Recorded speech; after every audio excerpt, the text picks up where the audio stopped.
Greetings all, it's Blue Knight, and welcome back to Starfox Adventures! Previously, we broke out of captivity from the Sharpclaw, and shortly afterwards, did the same thing for the Queen Earthwalker, who turned out to be a prisoner of war herself. Today, we're gonna round up her children as they are scattered all throughout the Cloudrunner fortress, and we'll see how that she can help us shortly afterwards. Well, I say shortly, but truth be told, this might end up taking the entire episode because I do remember this taking a little bit of time to do. It's just a matter of finding the the queen's children and then using the flute to lure them in. I know you can hear little chirps when you are near one of the queen's children. But I'm not sure where it might be in this vicinity. I might be lying about that, to be honest, or falsely remembering that there might be one of the queen's babies here. Yeah, I'm pretty sure I am mixing up my memories about this. I do know where one of the children are, though.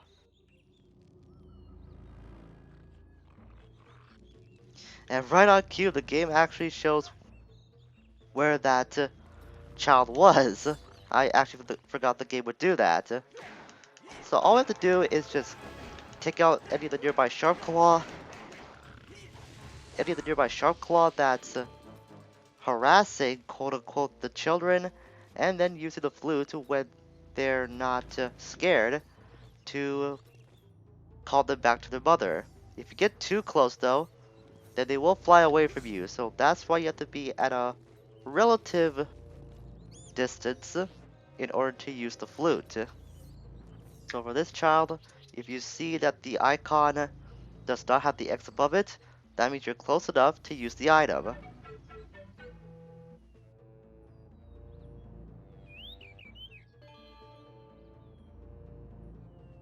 And that's the first one taken care of. And the game's actually kind of to lead you to the next location too. Very nice. I also forgot about the time limit that the game also does present to you.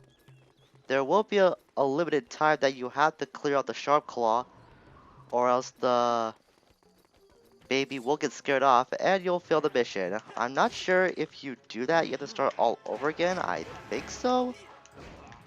I wouldn't be surprised if the game actually checkpoints each baby you save if you do end up failing this particular task. I have actually failed this before, but that was quite some time ago. I'm not gonna lie. Enough time that I can't remember off the top of my head if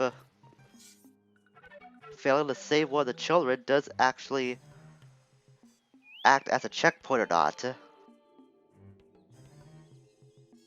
That's 2 down. This one always trips me up. I do remember having the most trouble with this next baby. What you have to do is to go outside if I can. The game's not actually letting me do that. I know you can get out of here. There we go. Then we have to climb down a ladder that was right next to this door, just like before when we were trying to get that gate to open for the first time around. Then use this boost pad, and you'll be very close to the child. I think there were 3 nearby. Yep, there are. But they're just normal sharp claw. We've dealt with these guys time and time again, so they're not gonna be that much of a hassle to deal with. As long as you know how to deal with them and to get by their defenses, then you'll be okay. So a little tidbit about how things were a little darker in this particular part of the story. Back when this game was going through as Dinosaur Planet, the Queen Cloudrunner actually got off easy the final product. In Dinosaur Planet, she actually ended up getting killed. It was never specified how she did, but it's mostly speculated that it was General Scales that did kill her off. Kite, Crystal's former sidekick, would have eventually become the new Queen of the Earthwalkers. Not Earthwalkers, the Queen of the Cloudrunner. Queen of the Cloudrunners. And she would have her little arc where she had to overcome, I believe it was vertigo, in order to earn the ability to fly as a full-fledged Cloudrunner member. What was that last one? I actually don't remember what that last one was, even though the game actually showed where that last baby was. I think this one gives you the most amount of time to find the path to get to this last child. I'm just gonna be winging it from here on out because I was not paying attention to the little cinematic. I'm not gonna lie about that. I think I do have a rough idea where it is though. It might be back to the same place where we found the first Cloudrunner baby. So if I got this right, I do distinctly remember that there are two Cloudrunner children that are roughly the same area. And sure enough, the second one was not that far from the first one we found. So we literally came full circle when it came to this job of wrangling up all the Queen Cloudrunner's children. It's just that there's 4 of them this time. But I'm not gonna use any magic because I know how to deal with these guys. And there's still a little bit of time left before that last child does fly off. It's more than enough for me to take out all these sharp claw mooks. And then we can send that baby back to mama. We'll do that. I'll just follow up and press the offensive. So this guy will have any time to recover. And there we go. That's you. Deal with the sharp claw. At least most of them. Don't get too close. Just get far enough so it all lets back down. Approach it slowly. There. That mission took a lot shorter than I thought it would. I do remember in the past this would take a lot longer. It's mostly attributed to trying to find the route to that third child. That's gotta be why this mission feels a lot longer in past playthroughs. You know, she could have done this a lot sooner, but I guess in order to fend off any potential sharp claw that might enter that temple, that's gotta be why that she didn't open that door in the first place. So I'll give the queen the benefit of the doubt this time. I actually do like the Queen Cloudrunner a lot. She's pretty sophisticated and holds herself to a certain regard as she is, well, the leader of her tribe. So she's gotta have that kind of demeanor given the role that she's taken up.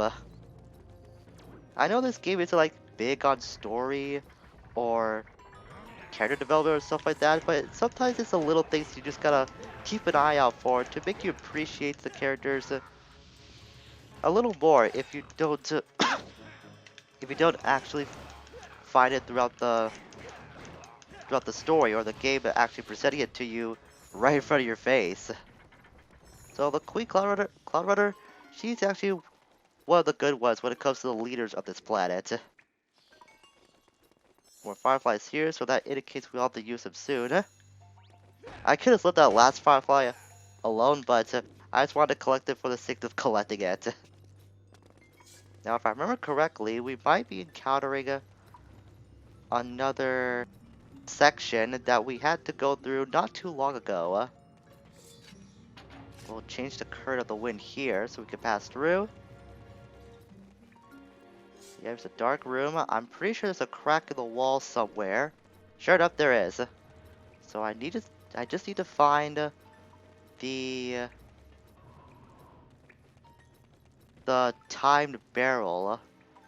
I'm very, very positive it's back in the room where we did find it originally, where we're trying to break up the Queen Cloudrunner out of her prison, so it's gotta be there. This is the only explosive in the area that I know we have to access, or can access rather. She told it a sharp claw. I'm very positive that the fan that we're using in the past, yep, it was hovering us over, but since I changed the current, we can bring this barrel down to the temple, and then bust open that wall. There we go. Again, I was worried that I was gonna overshoot that throw, not gonna lie. Thankfully, I didn't. Just close enough that the hitbox did register. And I love how Fox had to transform in the cutscenes so that didn't turn off the Shark Claw disguise. It's kind of funny. Okay, so there's a barrel, not barrel, a boost pad here that you can use if you want to go back up, but there really is no reason. There's nothing of value like fuel cells or anything of the sort that's on the Cloudrunner Fortress. This is pretty much a dungeon.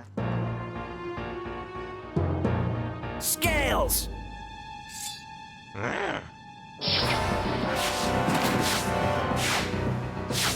Get the spellstone out of here!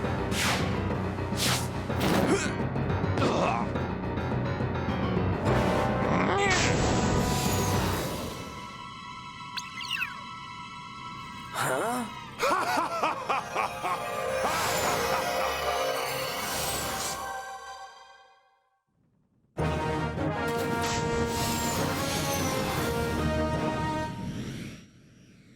We finally caught the scales, and before we knew it, he was gone. I guess it's gonna be, what, another 2 or 3 hours before we see him again? Probably. Given his nature, that's most likely gonna be the case. I don't really know for sure, but I bet it's gonna be a while before we see scales again. He didn't even say anything, he just laughed at us and then just cloaked away. So, instead of a boss fight, for some reason the second spellstone, you know, one of the more important MacGuffins of the game we have to find, it's in a generic race. The only twist here is, well, 2 twists actually. First off, there is 3 Sharp Claw that we have to take out. Just ram into them like you did before, back in the Ice Mountain. That's basically the only way you can take them out. Just avoid any traps that do come your way to avoid damage yourself, because your life meter also acts as your fuel gauge. Yeah, you heard me right. Because I'm accelerating, I am actually using fuel for my speed racer, quote unquote.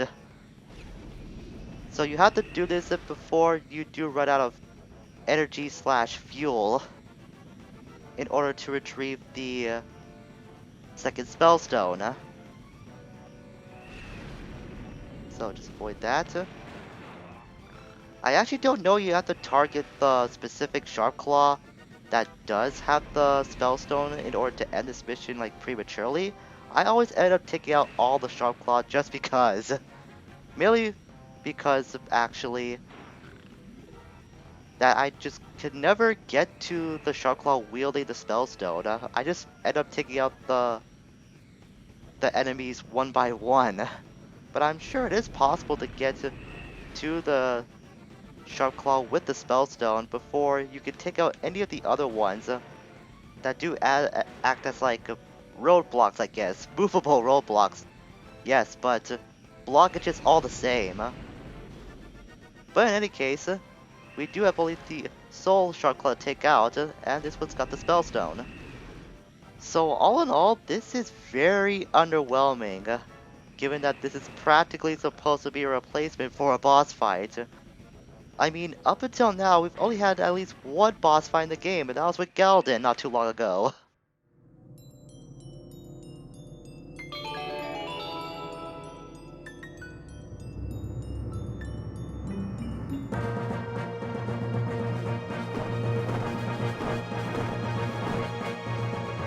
Well done, Fox. You now have the second spellstone. And with scales gone, my tribe can now start to rebuild their lives. I am forever grateful. Don't forget, as soon as you get back to the surface, you'll need to find the Ocean Force Point Temple.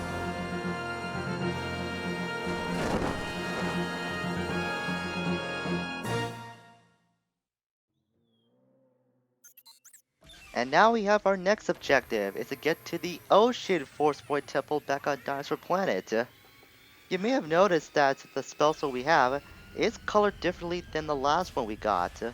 Well, it turns out there are actually two different types of spellstones that we had to acquire in order to stabilize Dinosaur Planet.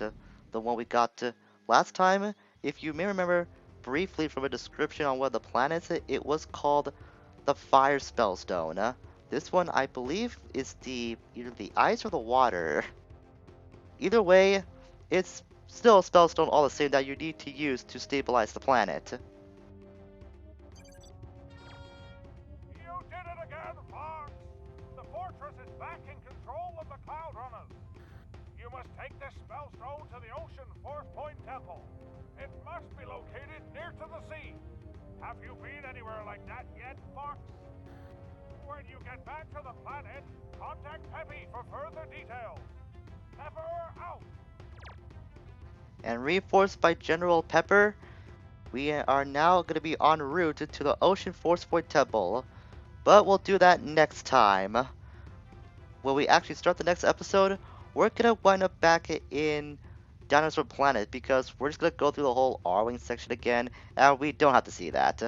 So I will meet you back on the actual planet next time when we start to make our way to the Ocean Force Point Temple. Until we meet again, farewell for now.